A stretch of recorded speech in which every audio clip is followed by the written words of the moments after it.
மூச்சு காத்த எப்படி பாசிட்டிவா மாத்துறது? நமக்கெல்லாம் 7.5 நாட்டு சனி பிடிக்குமா பிடிக்காது? ஃபேன் என்னைக்காவது கெட்ட காத்த நல்ல காத்தா மாத்திருக்கா? கொசுக்கு விஷம்னா நமக்கு என்ன பாயாசமா? 8 மணி நேரம் கத்தி கத்தி பேசுறது கூட முக்கியமான விஷயம் இல்லைங்க. நான் ஒரு சொற்பொழிவாளர் கிடையாது. ஒவ்வொரு முறை புதுசு புதுசா பேசுறதுக்கு ஏன் திரும்ப திரும்ப அதுவே பேசுறேன்னா, என்னைக்கு உங்களுக்கு வந்து உட்கார்ந்து போர் அடிக்குதோ என்ன தெரியுமா அர்த்தம்? நீங்க திருந்திட்டீங்கன்னு அர்த்தம். கோடி ரூபாய் கொடுத்தாலும் கிடைக்காத மருந்து, அதை கெடுத்து விட்டு எப்படி நாம் ஆரோக்கியமாக வாழ்வது?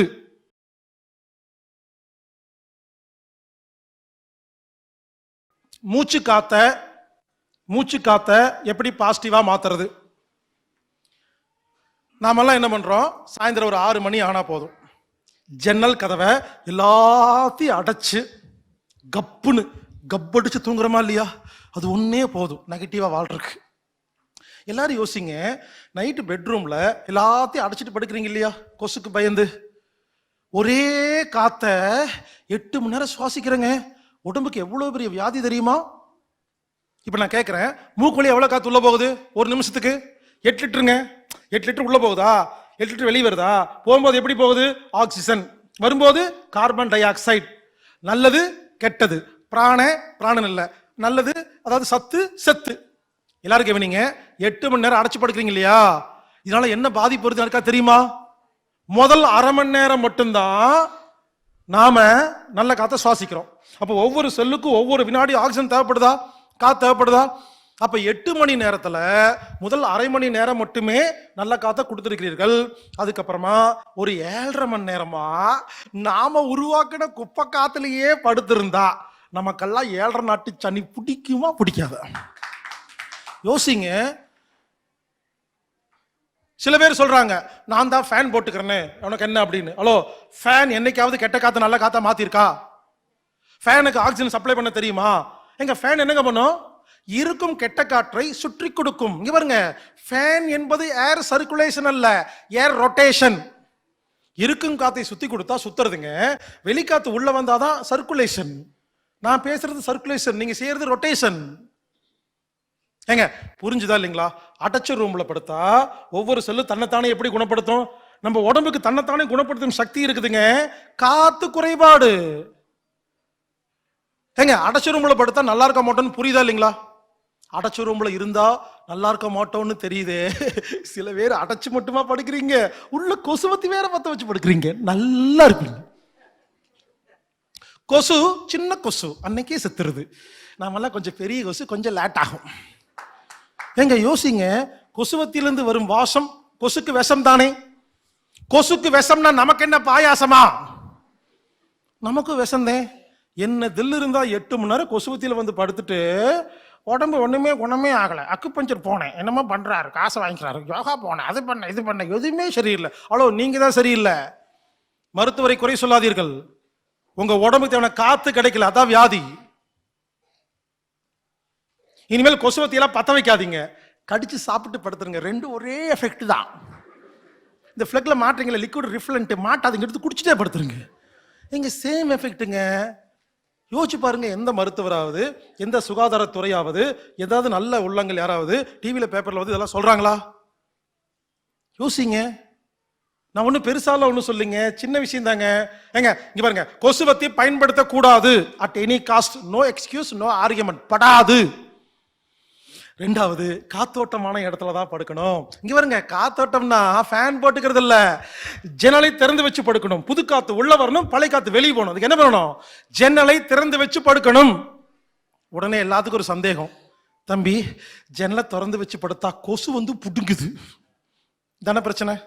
ரெண்டாவது, சார் ஜன்னலை திறந்து வச்சு படுத்தா திருட வந்து திருடிட்டு போயிடுவான், செல்போன் சார்ஜ் போட்டிருந்தா. இப்படி ஒரு பிரச்சனை. மூணாவது பிரச்சனை, பக்கத்து வீட்டுக்காரங்க வேடிக்கை பார்த்துருவாங்க, privacy policy. Saudi Arabia, Kuwait, Qatar போனா எல்லாம் அடைச்சு வச்சு படுத்திருக்காங்க, கேட்டா மணல் காத்து வருதாமா. பிரான்ஸ், ஜெர்மன் போனா அடைச்சு வச்சு படுத்திருக்காங்க, கேட்டா குளிர் காத்து வருதாமா. நான் எல்லா நாட்டுக்கு போறேங்க, எல்லா நாட்டிலையும் அடைச்சு வச்சிருக்காங்க. ரீசன் மட்டும் தாங்க வேற, எல்லாத்துக்கும் நோய் இருக்குங்க, புரிஞ்சுக்குங்க. அதுக்கு ஒரு ஐடியா சொல்றேன். சரி, உங்களுக்கு என்ன பிரச்சனை? அடைச்சு வச்சு படுத்தா தான் நீங்க தூங்குறீங்க, என்ன பிரச்சனை இருக்கு? கொசு வருதுங்கன்னா ஐடியா சொல்றேங்க. எல்லாத்தையும் அடைச்சிக்குங்க.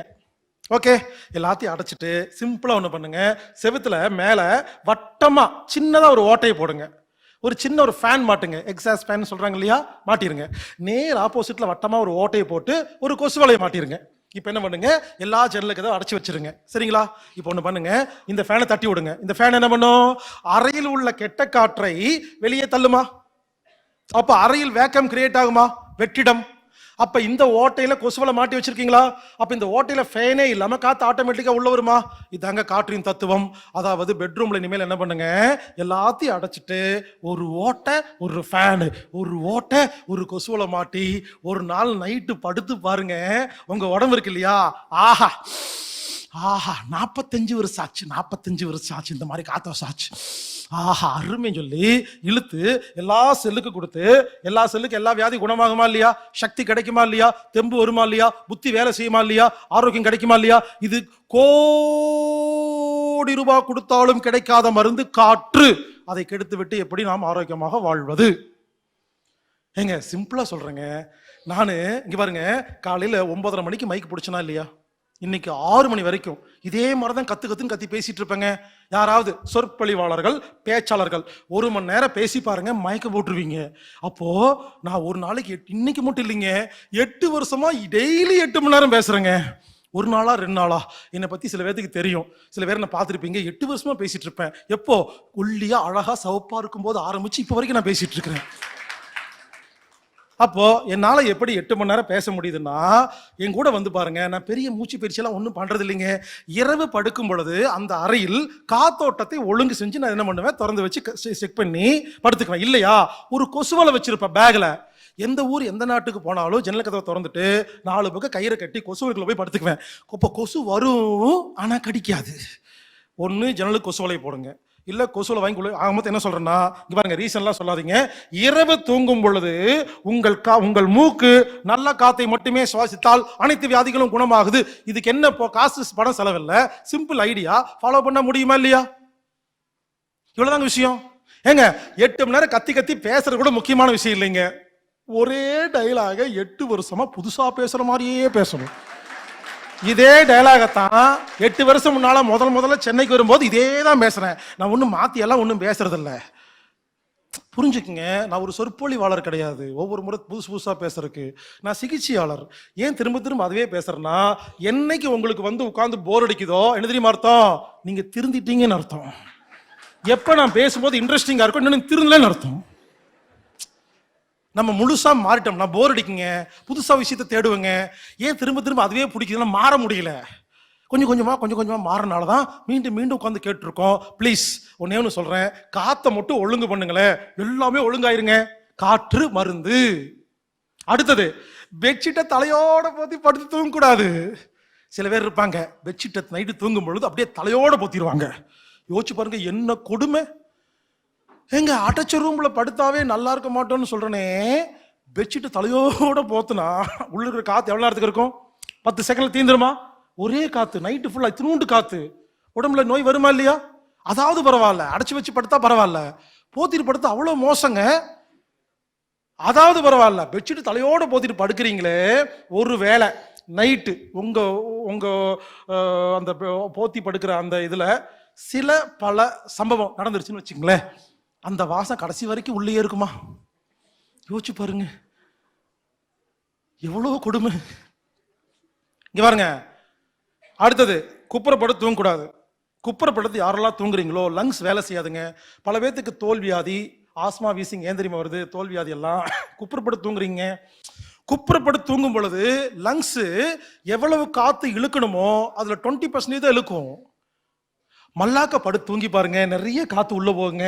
சைட்ல படுங்க, இந்த பக்கம் சைட்ல படுங்க, குப்புற படுக்காதீங்க. சில பேர் கேட்பீங்க, தம்பி எனக்கு அது பழக்கம் ஆயிடுச்சுப்பா, குப்புறப்படுத்தாதான் தூங்குவேன்னு சொல்லுவீங்க. எனக்கும் அதே பிரச்சனை தான். அப்படி ஒரு வேளை குப்புறப்படுத்தாதான் தூக்கம் வரும்னா படுங்க. எப்பெல்லாம் ஞாபகம் வருதோ திரும்பி படுத்துட்டே இருக்கணும். புரிஞ்சுக்குங்க, குப்புற படுக்காதீங்க, பெட்ஷீட் தலையோட போத்தாதீங்க, கொசுவத்தி பயன்படுத்தாதீங்க.